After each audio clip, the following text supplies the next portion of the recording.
I'm good. All right, and welcome to Everyone's a Critic. I'm your host, Johnny Gill, with my co-host, Sean Ellis. Sean, say what's up to the people. What's up, everybody? All right, episode 268. Going to recap week 6. We are rolling right along. We're approaching another milestone. 275 is right around the corner. Yeah. I don't think we won't get there this season. It'll be next season. But before you know it, we'll be right at 300. Like I say, it'll be cool to actually kind of, if we actually were doing it visually, doing a visual podcast, to be able to see from the first time I did it to like the first time you did, how much different this guy probably looked. You know, his beard was quite as thick. Not at all. Not at all. Not only that, the quality would probably be terrible. Oh, absolutely. Yeah, so I even look at some of our old Ultimate Who's pictures just from like 4 years ago, and just the quality of the camera in that time is immense. Some of them were actually real cameras. But it just shows you, like, man, 5 years is a big difference. Yeah, absolutely. Huge difference. So what were it, 7 years? Yeah. It's crazy. Huge difference. All right. Let's go ahead and recap. We had the Bullets take down Chances, 97-84. Then we had Lightwork on a last-second tip-in, take down Top Dawgz, 71-70. Hip Hop and Roll got the win over Crunch All-Stars, 86-72. Yeah.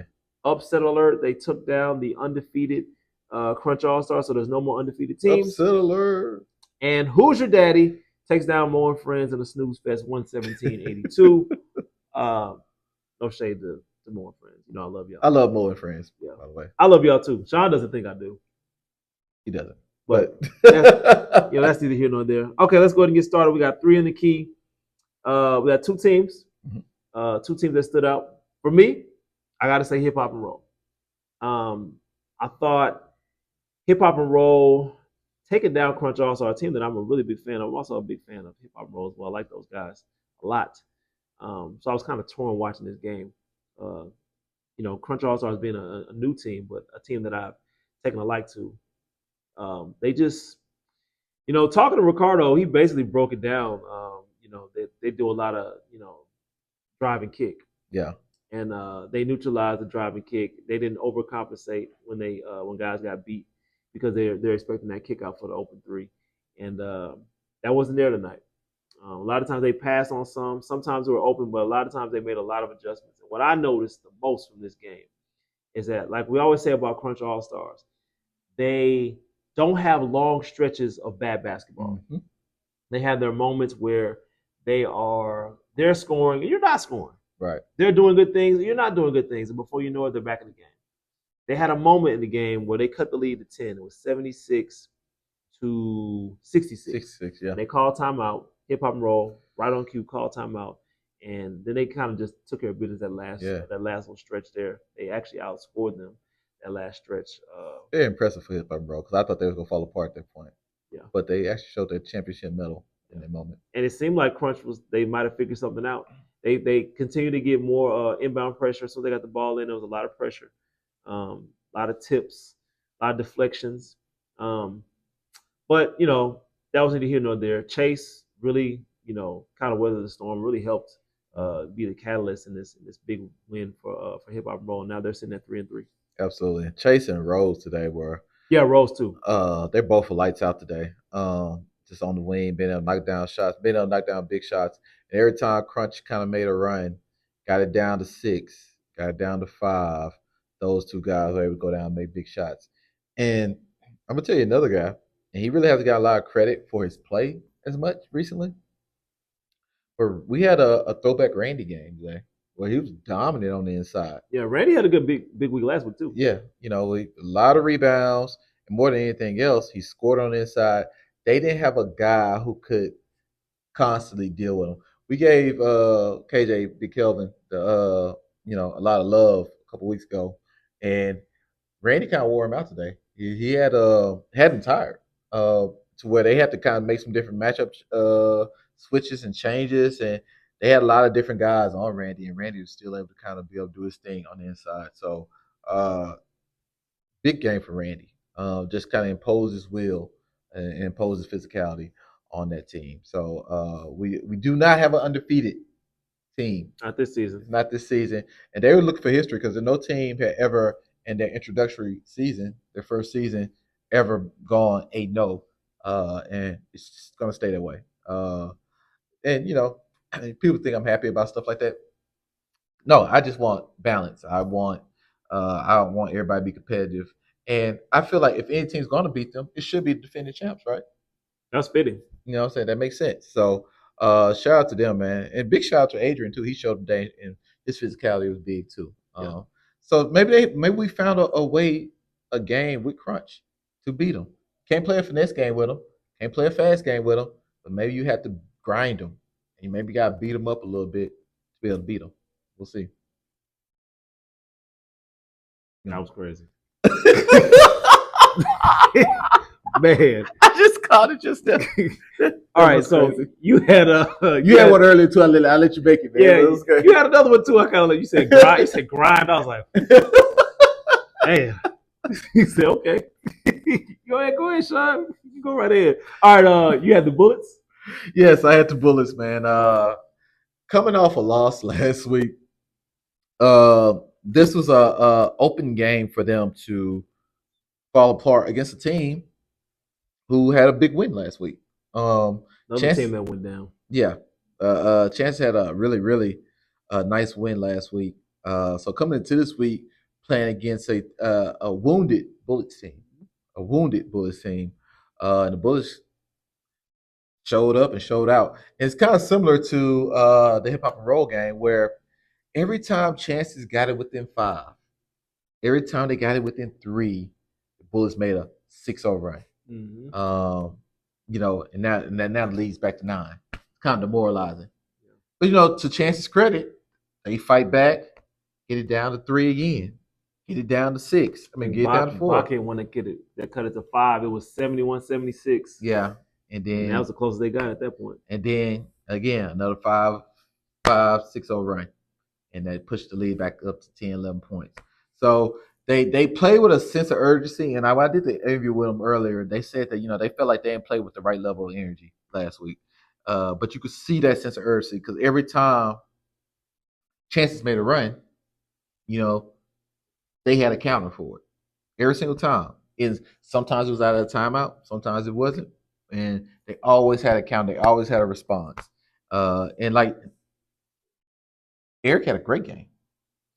Jerry probably had his highest scoring game of the season. He was killing. He had a great game, and they withstood all that. So, big shout out to the Bullets, man, because like I said, this was your week, kind of similar to hip hop and roll. Your week to roll over. Could you imagine hip hop and roll could have been 2-4? That was almost crazy, but not quite.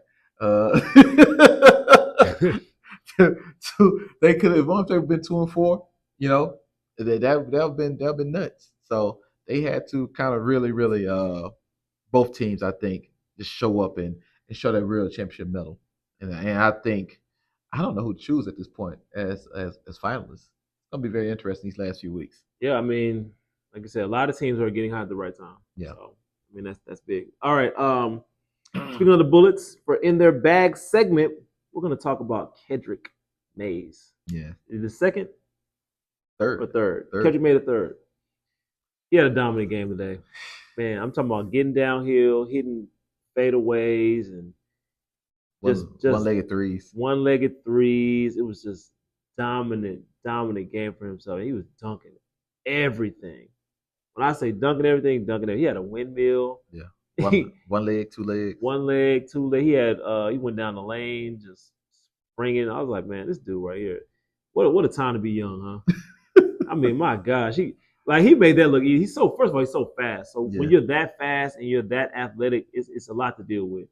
And dominant game for him. So I'm gonna post the graphics, or I probably already did. Post the graphics of his numbers, but I'm pretty sure it's probably north of 20. Yeah. I mean, think about it. What's more impressive is that majority of it came in the second half. Yeah, he came late. Showed up. I think we came in. He came a little bit after me. Yeah, and at that time the game might have been tied, or they even may have been down, and he came in and they never really looked back. Like I said, Chance made runs at him, but once he came, I can remember watching that and being like, they have a guy, they have a closer here for him now. And that's what he came in and did, man. He kind of took those guys out. I mean, he's hit a one-legged three. And by the way, this is the NBA three. This is not the high school 3-point line. Over here. It's not the college 3-point line. This is the NBA 23 feet, 9 inches three. He's shooting off one leg. He's made one every single week. That's becoming his patented move now. Yeah, it's almost like a signature move for him now. Wasn't Harden doing that? He was doing that at one point. Yeah, he's trying. Harden was just trying stuff. He was just trying stuff, man. He got so good at one point. He was just trying stuff. And that's kind of how Keddric looks right now. He's so good right now that he's just doing stuff. But again, he's doing it in the game. He's actually making it, though. It's pretty insane. He's splashing them. So like you said, he definitely in his bag and definitely look extremely dominant today. Yeah. Now, for you, we have a guy that we've seen quite a few times this year. Yeah. Chase, man. Like, he's coming up with some big plays in some big games. And you know what the real difference is than maybe even last season when they won a championship? The difference with Chase this season is he's just hooping. Yeah, he's not complaining the whole lot. He had a moment tonight. Yeah, he had a little moment tonight where, he kind of, said something. I got to get that. I got to get that. But you know what? He did get fouled, though. He did get fouled. That's how I feel about that one. But you know what, though? After that, though, he snapped out of it and just started hooping again. Start killing. So I think whatever Ricardo's saying to him, maybe he's, getting the old school, putting it in front of his face, making him go into a trance. I don't know. But just keep doing it because he's just playing basketball. And when he's just playing basketball, he's just focused on being a basketball player. He looks automatic out there. He's looked unstoppable at times. And he's just playing, he's just hooping. And that it suits them well because he's doing this in crucial games and important games. Again, the last couple of weeks, the Who's Your Daddy game, they ended up losing in overtime, but he was sensational. Him and and this week, again, he was sensational to the point where Crunch actually complained a little bit about, hey man, he's pushing off, he's doing this, he's doing that. And again, Chase is just hooping. So if he keeps this up, man, he's gonna definitely have some first team, second team talks. Easily. And again, they really needed that because he couldn't come out today. He had to play the whole 44. So it was very satisfying win, I think, for hip hop in general. But I mean, Chase is starting to put himself quite the season together. One thing I like about Chase, he said this before. He said he's not going to change his game. Yeah. So if they call offensive foul on him 1 week, he's gonna keep doing the same thing. It doesn't matter. So if y'all feel like he's pushing off, deal with it. Yeah. Because he's not changing. Yeah. So maybe you guys may have to adjust. You have to figure something out. Yeah. Okay. Now for sorry not sorry. And we're not gonna do what you guys think we're gonna do. Actually, I know you guys are looking forward to me unveiling who's sorry and Sean revealing who's not sorry. We're actually gonna switch roles today. Yeah. Sean wants to take over the sorry portion, and I'll take over the not sorry. You want me to go first, or? Let me go ahead and get it out the way real quick. Sean's going to go first. So, for our sorry this week, it goes to none other than, it's not who you guys think it is, by the way. It goes to the top dogs, okay? You've been asking for they lost by 1 point. Yeah. Get all that. You've been asking for 3-4 weeks. I've been giving you so much credit for 3-4 weeks for being a team to be messed with. So much grace. So, it's giving you so much grace on you're going to get over the hump, that you're going to put yourself in position to be a contender. I gave you all this love for 3 or 4 weeks. Have they ever been sorry? No. And they've lost how many in a row now? 5. 5 in a row. They lost 5 games in a row. You deserve to be sorry. You deserve to get this ridicule. You deserve to get this thrashing because you still haven't figured out a way to win games yet. And until you figure out the way to win games, hey, you got to get this smoke. It just is what it is, man. And Drake's at the crib like, man, I don't know what's wrong with them. Yeah. I played, we won. And McKenzie like, man, my record ain't that bad. Shoot, I'm really 500. I don't know what you boys do.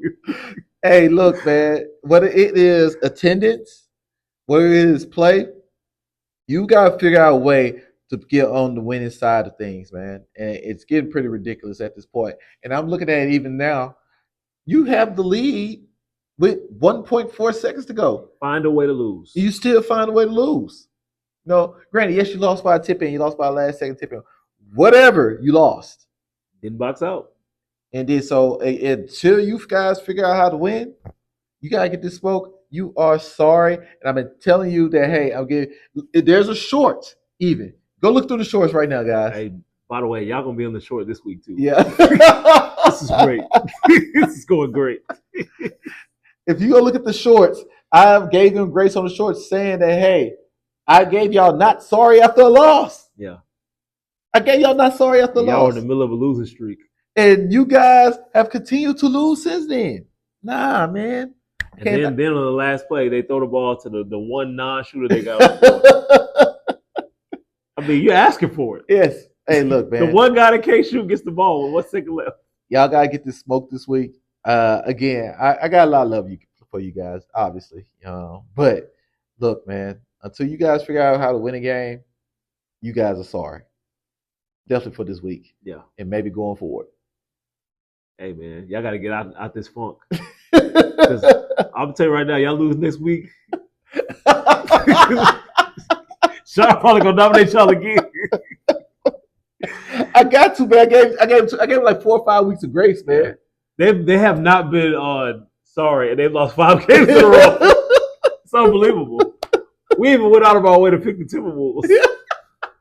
Nah, y'all don't get this work. Okay, now for not sorry, speaking of losing streak, after a 2-game losing streak, Hip Hop and Roll is now back. Yeah. Back in the saddle. They are now 3-3, back to 500 with a big win. Slayed the Dragon. Took down Crunch All-Stars, a team that looked almost invincible. They gave them a little dose of their own medicine, great ball movement, great team play. The blueprint had kind of been laid. It's almost like they, mirrors their blueprint without ever seeing them. Yeah. You know what I'm saying? Yeah. But again, Crunch All-Stars have played in a lot of leagues. They've been a team. They said they've been playing for a long time, and it definitely shows. They're coming in a great league and doing a great job. But Hip Hop and Roll was able to take them down. You just got to tip your hat up to Ricardo, man. Because I was thinking coming in, how are you going to plan for a team that's just like y'all? Yeah. A team that's unselfish. They don't have a dominant star on their team, and they shoot the ball well. How do you beat a team like that? And Ricardo, being the genius, the Bill Belichick genius that he is, broke it down and found a chink in the armor. And they didn't just win; they dominated. They won by double digits. So, shout out to Hip Hop and Roll. They will be not sorry this week. Absolutely, and I think what they were, it was a close game at points. But be honest with you, man, every time Crunch made a run, again, they just shot that lead up, man. I was very impressed because again, maybe something happened. Maybe winning the championship gives you a level of confidence that even in these tough situations, you still feel like you can't lose. And maybe that's what's happening to them. Because I feel like this was last season or 2 seasons ago. I think they may have lost this game. They probably wouldn't have called that timeout either. Right. They probably wouldn't. So I think them having enough experience and now being a champion, maybe that's the thing that kind of gets you over the edge. We see squad 1 games all the time where it's like, okay, they probably should lose this game. And they don't call timeout. And they just figure out a way to win. You know what I'm saying? So and maybe that's what's happening. Maybe this is the evolving version of Hip Hop and Roll, where hey, we've been there, done that, and we'll be there again, and we're okay with it. And that's a good team too because they had some battles with Squad 1 too. Yeah, that's battles Squad 1, Bullets. They had some battles with quite a few teams. Misfits, they've had some games. It's a good franchise. Yeah. Okay, now for Who You Wit. I'm going to give you all our predictions. I know you guys use this as chalkboard, bulletin board material, motivation.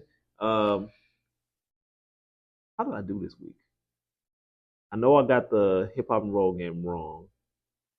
Yeah. I think I went 3-1 again. I know I picked Who's Your Daddy. I know I picked I didn't pick Chances. I picked the Bullets. You picked Chances. Yeah. I went 4-0. No, Chances lost. So you went 2-2.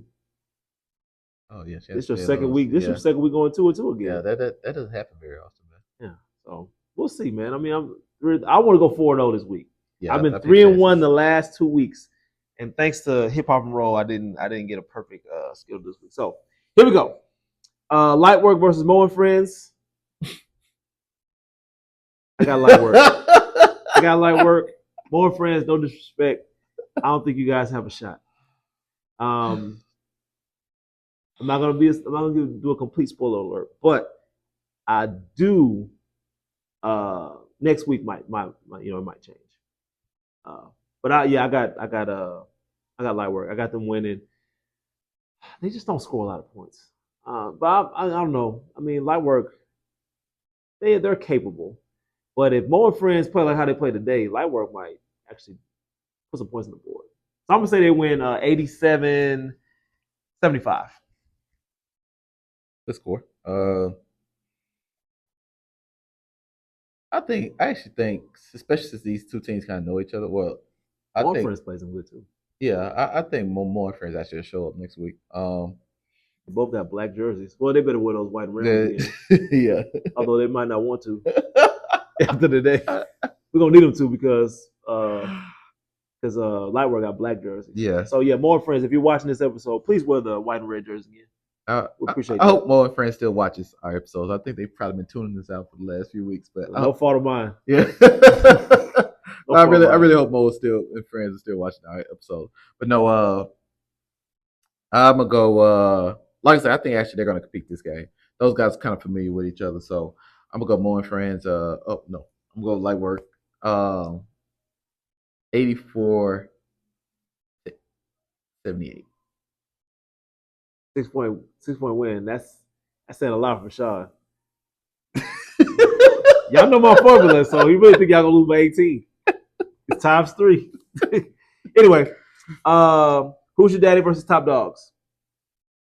I got who's your daddy. Top Dawgz haven't looked good.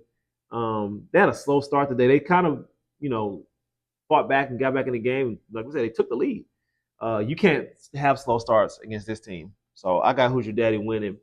I say it's gonna be a high scoring game. Who's your daddy's been rolling, man. I got them going. They're gonna top what they had today. I'm gonna say they get 120 this time. Oh my god! I'm gonna say they get final score 120 to 104. No defense at all.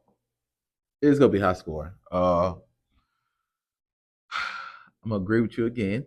We're 2 for 2. Go who's your daddy? And I'm gonna get Top Dawgz that work next week too. Especially if they don't show up, because this is a team that will expose you. Yeah. And score a lot of points. So, but I think it's gonna be a high scoring affair. I'm gonna go 97-92. Okay. Hip hop and roll versus chances.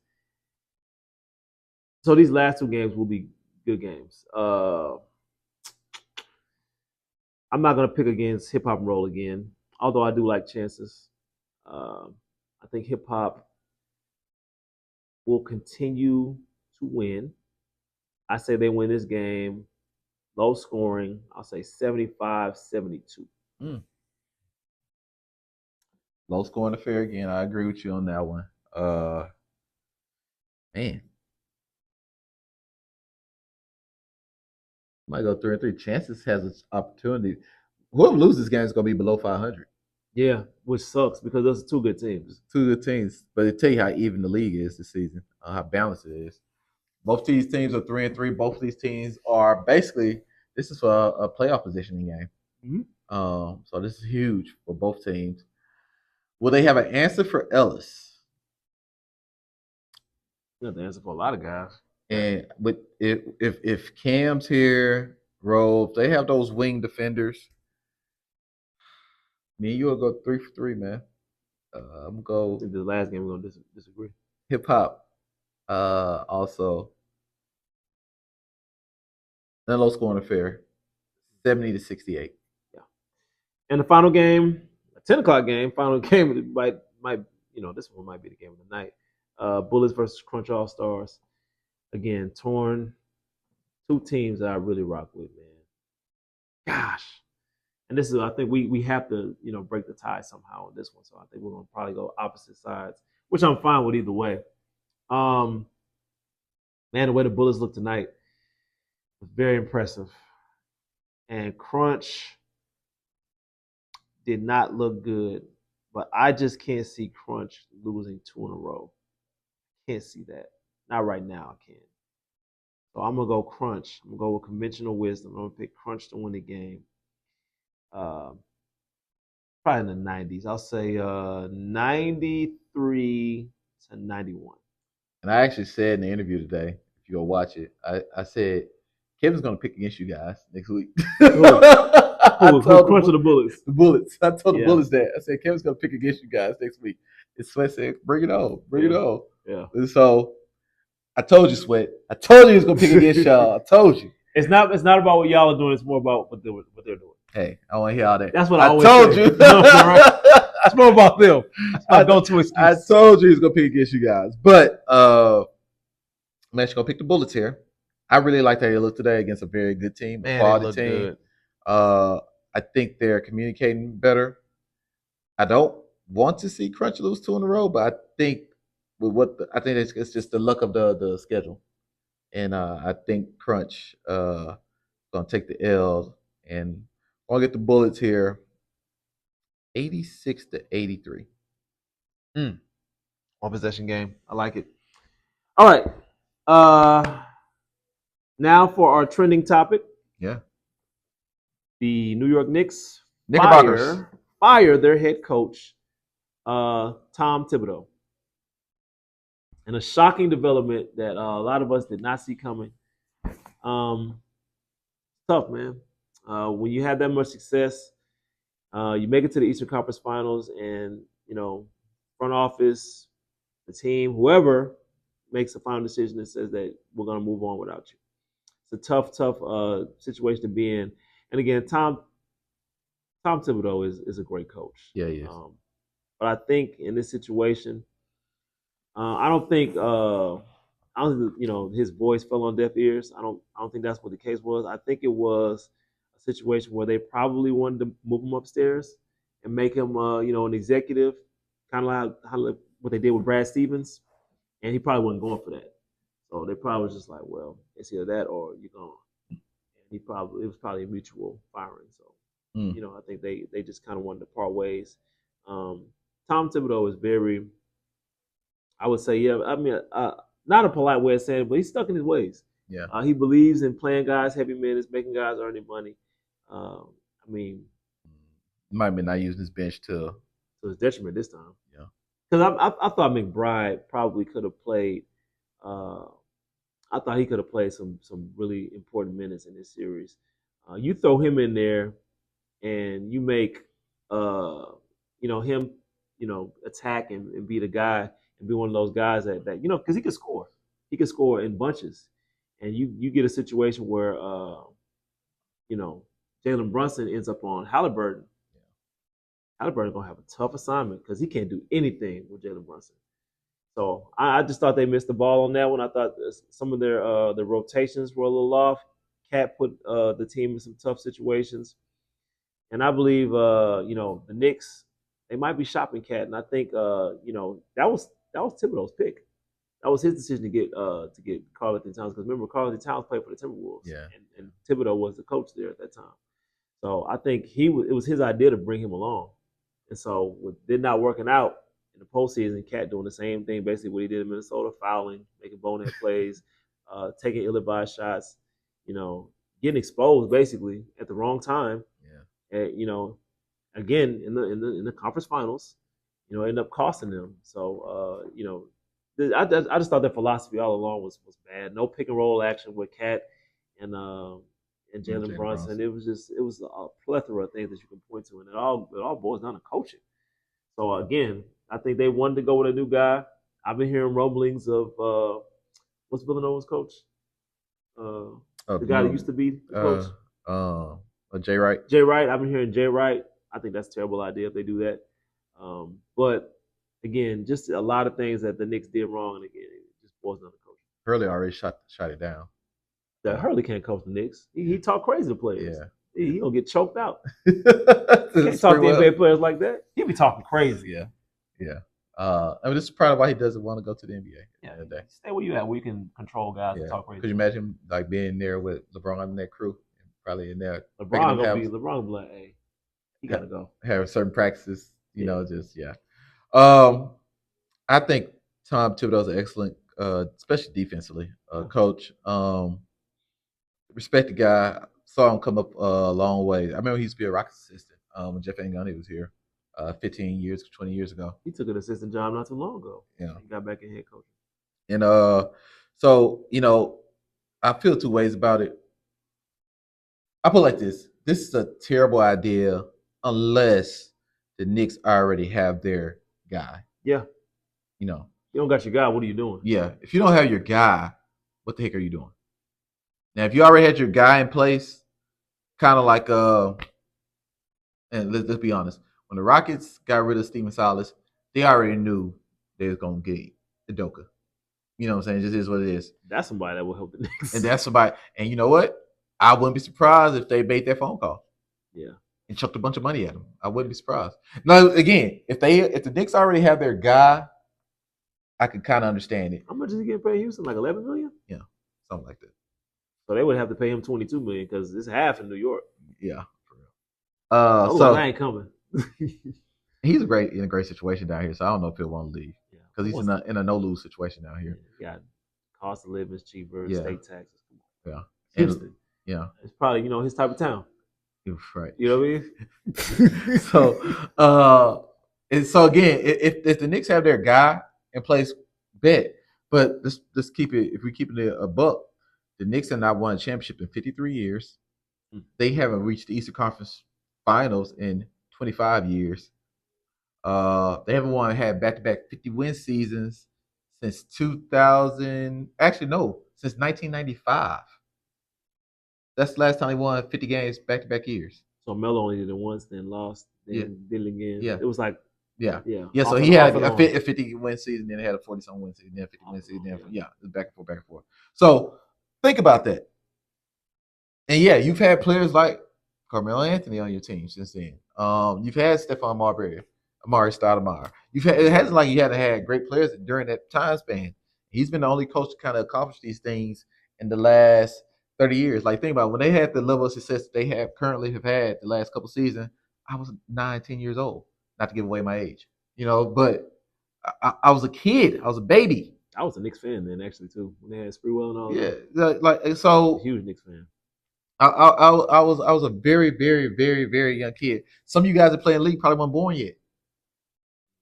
So crazy. So think about that. So so again, if you're going to quit on a guy like that, you better have your next guy in place. And granted, this is the new NBA too, though. We've had 4 championship coaches get fired in the last 5 seasons, all because of the players. So this is kind of the new NBA, but that doesn't excuse organizations making the correct decision.